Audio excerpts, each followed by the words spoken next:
My name is Amanda Pabian, and I chose to do my project on the Rite of Passage. So what determines if someone is an adult or not? Everyone has different ideas of what they may think is the Rite of Passage, but does anyone really know for sure? Does anyone really know what the Rite of Passage is? There are many different interpretations as to what the Rite of Passage is. Coming of age varies among cultures and religions. For instance, in Australia, when a boy becomes of age, his tribal leaders lead him to seclusion. As a man sits on the boy's chest, someone else will pull and twist the boy's foreskin off, and once he's eaten his own foreskin, he's then considered a man. Or in the Amazon, men have to prove their manhood by placing their hands in mittens that have hundreds of bull-lid ants woven into the mittens, and they have to dance for 10 minutes. The pain is said to be approximately 20 times more painful than being stung by an actual wasp. In Quebec, Canada, Algonquin Indians brought their sons to secluded areas and then caged their sons. The sons were then given a medicine that is around 100 times stronger than LSD, and the point was for any of their memories of childhood to be erased. And apparently that would make you a man. But some of those guys actually lost their memory to the point where they didn't even know who their family was. There's also other types of rites of passage, like graduating college, succeeding through a war or journey, getting a job, moving out of your parents' house, getting married and starting a family, and many others.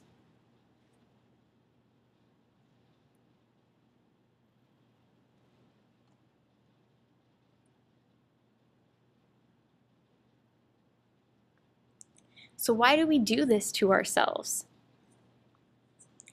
There are different types of reasons. I think we as humans always have to prove that we're capable. It's in our nature to show off and prove ourselves worthy of power, love, trust, and to be someone. And to me, somewhere, I think we got lost. We got so caught up with proving ourselves that we started to come up with twisted ways of proving it. And almost every country in the past has done it, and people still do it to this day. So there are certain stories I found that have to do with the rites of passage. The first one is Indians in the Republic of Trinidad. Their story on indentured laborers and concerns about acquiring proper knowledge on what to practice regarding religious rites. Europeans migrating west. Since 1989, when the Berlin Wall came down, Europeans have started migrating to the west as they have the right to do so.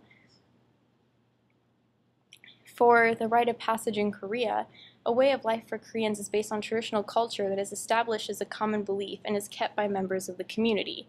For zero tolerance in schools, discipline has always been there to help people learn and to grow so that when they're ready to become an adult, whenever that is, they will have some knowledge of what is right and what is wrong. And with schools cracking down on zero tolerance, is it making easier or harder for students to become ready to be an adult? And lastly, age discrimination. I came up with this thought myself, as I noticed that age changes a lot how we view people, and culture has changed a lot too in this area.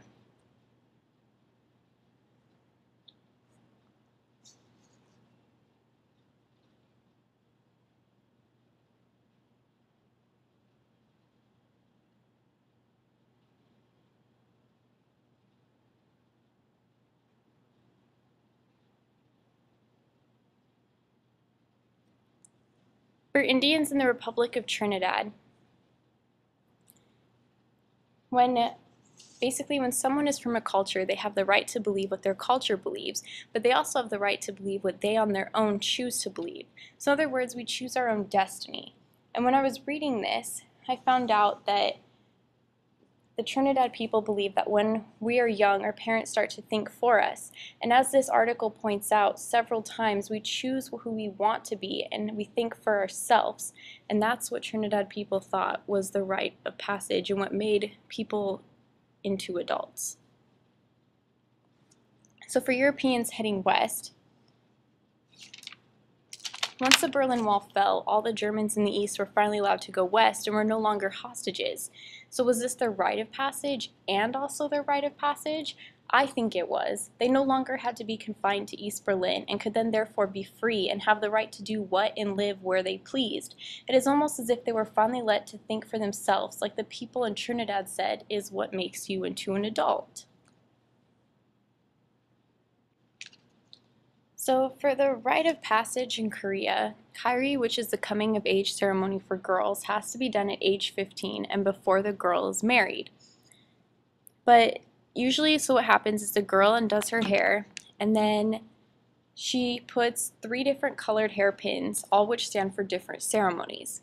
And as you get older, if you, let's say, were a widow, you would only get to wear black, gray, or white hairpins, which would then let you know that you were a widow. And eventually, throughout time, this ceremony disappeared as it was only put in weddings. So for zero tolerance in schools, due to zero tolerance, there is discipline, but it's nothing like discipline used to be. So basically, zero tolerance is kind of flawed, and they keep making exceptions. So now, if a kid is colored or has disabilities, then they're not supposed to be disciplined as hard as someone else. But that's not fair, and that's not what teaching children maturity is, what's going to make them into an adult. And basically, if we keep going in this fashion, they're going to end up being a lot more like how we are as adults or above, and not as mature, and that's not what becoming an adult should be. For age discrimination, if someone is considered an adult because they're not at age to be an adult, then why does age matter between two people if they're both considered to be adults? I think that age is just an excuse for people to just plainly say that they're not interested, because age tells nothing of a person. Age is just an age. Back in the day, age didn't matter, so it's interesting to me that now it is just because society decided that it's a big deal that it is. I was curious what other people thought about this, so I asked 4 of my coworkers at work. And it was really interesting to see what some of these people had to say, but in the end, they all end up being kind of similar. So, first I started with Tyler. She was 29, or she is 29, and she said that she didn't think that age had anything to do with it. She said that when she was 23 6 years ago, she met her boyfriend now, which he was 39 at the time. And she said that at first she didn't think that it was going to work, and that she had asked her parents and family and friends what they thought, because she wasn't sure if she could do this. And she had said that before she ever met him, she never would have thought of dating someone in such a different age gap. But she said that looking back now, that she's really happy she made that decision because everything worked out. For Jennifer, she's 26. She thought that at first that it mattered what age was, and that that's usually one of the first things that she would ask someone if she wanted dating them. But then she said that the more she thought about it, she realized that as long as 2 people are on the same stage and want the same things, that age shouldn't matter. So if someone's not done with school yet, but someone is, most likely it couldn't always work out. But if 2 people are done with school and both want to settle down, then most likely their relationship would work out better. So really, someone could be 21 and someone could be 34 and both be ready to settle down, and it should be fine. For Rob, he's also 26. He thought that age mattered to a point, but it was based more on life experiences. So he thought that 21 was a huge turning point. And he said that basically, if you were to go on a date with someone and you couldn't go somewhere because they weren't 21 yet, it could be kind of awkward if you were already 21, because then it makes you feel like you're a lot older than that person.